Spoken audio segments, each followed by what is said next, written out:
So, over this past summer, we've all been witnessing it. Trump is at a breaking point. And, you know, nothing is over, the fight isn't over. But I want to take a look at this for a moment. So, Donald Trump has been slowly losing political power. His behavior is only becoming more erratic, and honestly, many of the favorable conditions he inherited are not going to last much longer. And that's the part I want to take a look at. So, we're seeing prices rise. We're watching instability spread across the country and around the world. We're watching consequences of dismantling a government. We're watching this become very visible in people's everyday lives. And we're seeing Trump respond to all of it by trying to desperately hold on to power. And nobody knows how this will end, but our behavior, our willingness of the ordinary keep applying pressure, all of that is going to have a very big effect on what happens next. So let's start with Trump and Iran. So Iran has never been an ally, at least not in a very long time. The Iranian government has created serious problems throughout the Middle East, and that it's just what's happened. But Trump took an already dangerous situation and decided that he could solve it through force.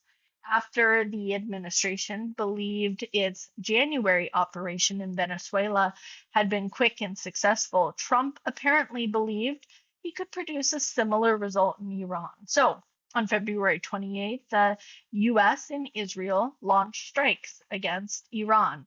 Now, instead of creating a quick victory, they really kicked a hornet's nest, and we're still seeing that today. So, Iran responded by asserting control over the Strait of Hormuz, one of the most strategically important waterways in the world.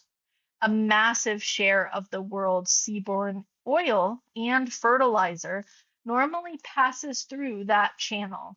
And as long as Iran can restrict or even threaten that traffic, it can really put an enormous pressure on the global economy. And that pressure doesn't just stay in the Middle East, it reaches Americans through higher gas prices, through higher diesel prices, through higher food prices. Almost everything we buy travels at least part of its journey by truck, and those trucks run on diesel. When the cost of transporting products rises, businesses eventually pass on those costs to us, the consumers.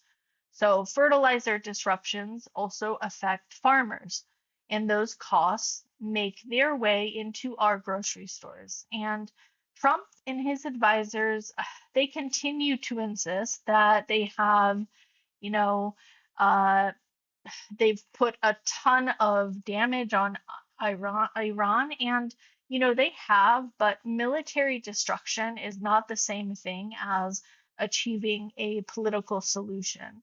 Iran continues to hold tremendous leverage through the Strait of Hormuz, and the administration has not demonstrated that it has a credible way out.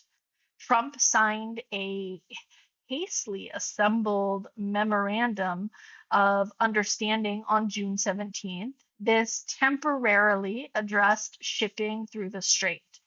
Iran appears to interpret that agreement as recognizing its authority to control passage and eventually charge ships for access. That is a direct challenge to the principle of freedom of navigation that has really supported global trade for generations. And remember how we got here. So in 2015, the United States, the United Kingdom, France, Germany, China, Russia, and Iran, we all negotiated the Joint Comprehensive Plan of Action. That agreement placed restrictions on Iran's nuclear program. Trump withdrew the US from that agreement in 2018. Iran later resumed higher levels of uranium enrichment. Now, Trump is trying to get back to a position that is arguably worse than the one he inherited before destroying the previous agreement. The original negotiations required months of diplomacy, and it really involved trained experts from multiple countries.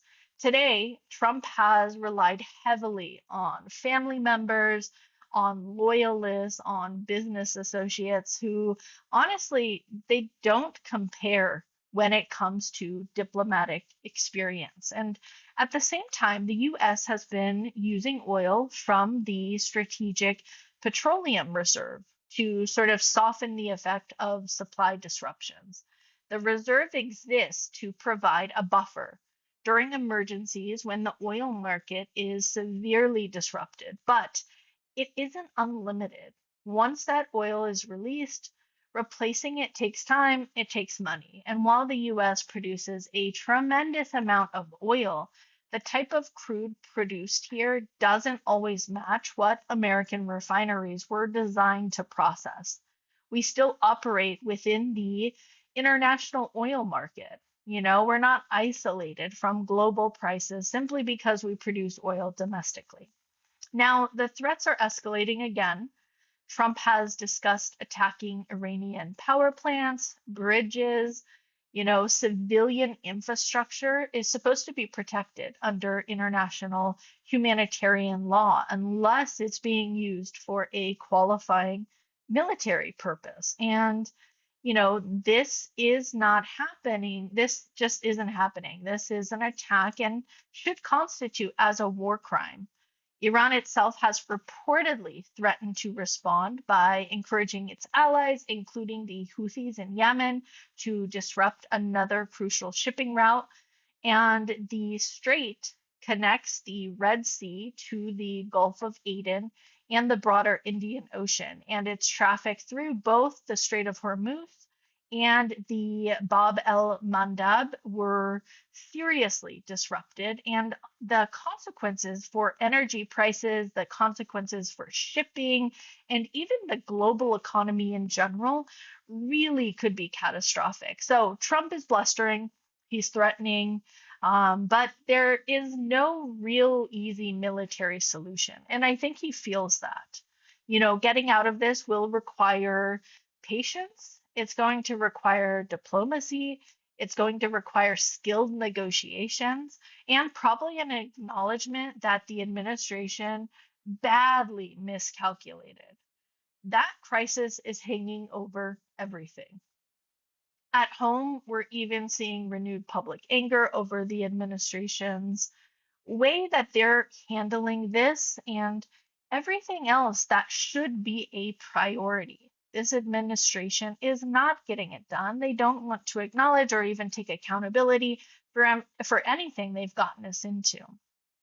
Continue to follow me, like, subscribe, and I will break down these stories that are happening today. See you next time.